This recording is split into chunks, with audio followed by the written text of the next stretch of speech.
सर्वमंगल मांगल्ये शिवे सर्वार्थ साधके शरण्ये त्र्यंबके गौरी नारायणी नमस्तुते। आप सभी को नवरात्रि के तीसरे दिन की हार्दिक शुभकामनाएं। पौराणिक मान्यताओं के अनुसार प्राचीन काल में महिषासुर नामक असुर का आतंक बढ़ गया था। उसके आतंक से तीनों लोकों में हाहाकार मची हुई थी। भगवान के प्रदत्त अतुल बल से महिषासुर और भी अधिक शक्तिशाली बन गया था। फिर वह शक्ति का दुरुपयोग कर स्वर्ग पर अपना हक जमाना चाह रहा था। इसके बाद वह इस प्रयास में सफल भी रहा। उस समय स्वर्ग के देवता पूरी तरह से डर चुके थे। महिषासुर स्वर्ग का सिंहासन पाना चाह रहा था। उस समय सभी देवता ब्रह्मा जी के पास गए और उनसे मदद मांगी। फिर ब्रह्मा जी बोले कि वर्तमान समय में तो महिषासुर को परास्त करना आसान नहीं है। इसके लिए हम सभी को भगवान शिव के शरण में जाना पड़ेगा। उस समय सभी देवता सबसे पहले सृष्टि के पालनहार भगवान विष्णु के पास गए और उनसे सहमति लेकर महादेव के पास कैलाश पहुंचे। फिर इंद्र देव ने महादेव को पूरी बात बताई। स्वर्ग नरेश इंद्र की बात सुनकर महादेव बेहद क्रोधित हुए और बोले, महिषासुर अपने बल का गलत तरीके से प्रयोग कर रहा है, इसके लिए उसे दंड अवश्य मिलेगा। उस समय भगवान विष्णु और ब्रह्मा जी बेहद क्रोधित हुए और उनके क्रोध से एक तेज प्रकट हुई। यह तेज उनके मुख से प्रकट हुई। उस समय भगवान शिव ने देवी मां को अपना त्रिशूल दिया। भगवान विष्णु ने अपना सुदर्शन चक्र दिया। स्वर्ग नरेश इंद्र ने घंटा प्रदान किया। इस प्रकार सभी देवताओं ने देवी मां के अपने अस्त्र शस्त्र दिए। महर्षि मेधा ने कहा, महिषासुर की सेना नष्ट होते देखकर उस सेना का सेनापति चिक्षुर क्रोध में भर देवी के साथ युद्ध करने के लिए आगे बढ़ा। वह देवी पर इस प्रकार बाणों की वर्षा करने लगा मानो सुमेरु पर्वत पानी की धार बरसा रहा हो। इस प्रकार देवी ने अपने बाणों से उसके बाणों को काट डाला तथा उसके घोड़े व सारथी को मार दिया। साथ ही उसके धनुष और उसकी अत्यंत ऊंची ध्वजा को भी काटकर नीचे गिरा दिया। उसका धनुष कट जाने के पश्चात उसके शरीर के अंगों को भी अपने बाणों से बांध दिया। धनुष, घोड़े और सारथी के नष्ट हो जाने पर वह असुर ढाल और तलवार लेकर देवी की तरफ आया। उसने अपनी तीक्ष्ण धार वाली तलवार से देवी के सिर के मस्तक पर प्रहार किया और बड़े वेग से देवी की बाएं भुजा पर वार किया, किंतु देवी की बाएं भुजा को छूते ही उस दैत्य की तलवार टूटकर दो टुकड़े हो गए। इससे दैत्य ने क्रोध में भरकर शूल हाथ में लिया और उसे भद्रकाली देवी की ओर फेंका। देवी की ओर आता हुआ वह शूल आकाश से गिरते हुए सूर्य के समान प्रज्वलित हो उठा। उस शूल को अपनी ओर आते हुए देखकर देवी ने भी शूल छोड़ा और महाअसुर के शूल के 100 टुकड़े कर दिए और साथ ही महाअसुर के प्राण भी हर लिए। चिक्षुर के मरने पर देवताओं को दुख देने वाला क्षामर नामक दैत्य हाथी पर सवार होकर देवी से लड़ने के लिए आया और उसने आने के साथ ही शक्ति से प्रहार किया, किंतु देवी ने अपनी हुंकार से उसे तोड़कर पृथ्वी पर डाल दिया। शक्ति को टूटा हुआ देखकर दैत्य ने क्रोध से लाल होकर शूल को चलाया, किंतु देवी ने उसको भी काट दिया।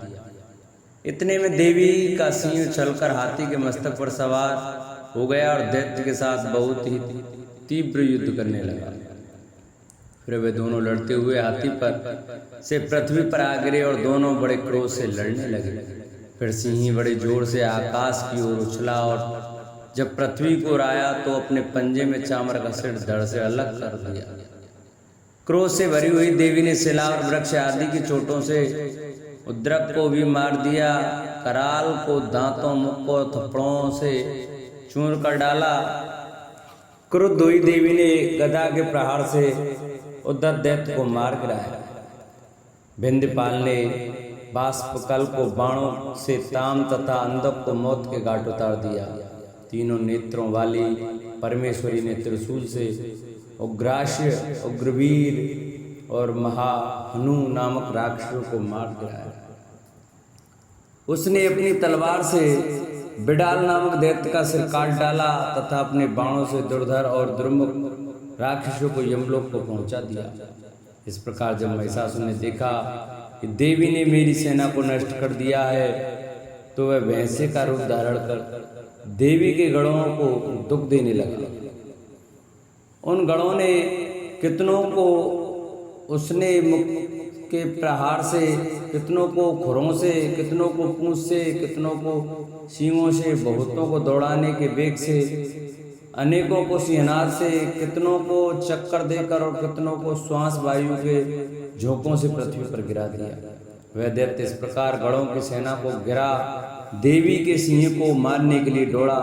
इस पर देवी को बहुत गुस्सा आया और दैत्य भी क्रोध में भरकर धरती को खुरों से खोदने लगा तथा सींगों से पर्वतों को उखाड़ उखाड़ कर धरती पर फेंकने लगा और मुख से शब्द करने लगा। महिषासुर के वेग से चक्कर देने के कारण पृथ्वी क्षुब्ध होकर फटने लगी। उसकी पूंछ से टकराकर समुद्र चारों ओर फैलने लगा। हिलते हुए सींगों के आकाश से मेघ खंड खंड हो गए और श्वास से आकाश में उड़ते हुए पर्वत फटने लगे। इस तरह क्रोध में भरे हुए राक्षस को जब चंडिका को भी क्रोध आ गया और वे उसे मारने के लिए क्रोध में भर गई, देवी ने पास फेंक कर दैत्य को बांध लिया और उस बंध जाने पर दैत्य का रूप त्याग दिया और सिंह का रूप बना लिया। और जो ही देवी उसका सिर काटने के लिए तैयार हुई कि उसने पुरुष का रूप बना लिया, जो कि हाथ में तलवार लिए हुए था। देवी ने तुरंत ही अपने बाणों के साथ उस पुरुष को उसकी तलवार ढाल सहित भून डाला। इसके पश्चात वह हाथी के रूप में दिखाई देने लगा और अपनी लंबी सूंड से देवी के सिंह को खींचने लगा तथा गर्जने लगा।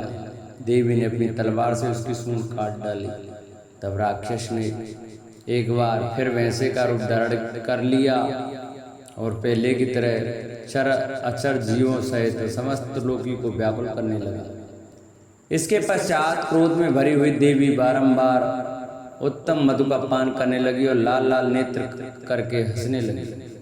उधर बलवीर तथा मत्स्य क्रोध हुआ दैत्य भी गरजने लगा। अपने सींगों से देवी पर पर्वतों को फेंकने लगा। देवी अपने बाणों से उसके फेंके हुए पर्वतों को चूर्ण करती हुई बोली, ओ मूढ़, जब तक मैं मदपान कर रही हूँ तब तक तू गरज ले और इसके पश्चात मेरे हाथों तेरी मृत्यु हो जाने पर देवता गरजेंगे। महर्षि मेधा ने कहा। यूं कहकर देवी उछलकर उस दैत्य पर जा चढ़ी और उसको अपने पैर से दबाकर शूल से उसके गले पर आघात किया। देवी के पैर से दबने पर भी दैत्य अपने दूसरे रूप में अपने मुख से बाहर होने लगा। अभी वह आधा ही बाहर निकला था कि देवी ने अपने प्रभाव से उसे रोक दिया।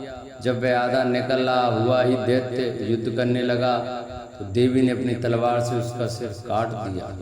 इसके पश्चात सारी राक्षस सेना हाहाकार करती हुई वहां से भाग खड़ी हुई और सब देवता अत्यंत प्रसन्न हुए तथा ऋषियों महर्षियों सहित देवी की स्तुति करने लगे। गंधर्वराज गान करने तथा अप्सराएं नृत्य करने लगी। इस प्रकार तीसरा अध्याय संपूर्ण हुआ। चौथे अध्याय की कथा हम आपको कल सुनाएंगे। जिन भक्तों को हमारी ये वीडियो अच्छी लगी हो, हमारी कथा अच्छी लगी हो, वो हमारी कथा को शेयर करें, वीडियो को शेयर करें, चैनल को सब्सक्राइब करें, वीडियो को लाइक करें और कमेंट में शेरावाली माता की जय और जय माता दी लिखना न भूलें। बोलो सच्चे दरबार की।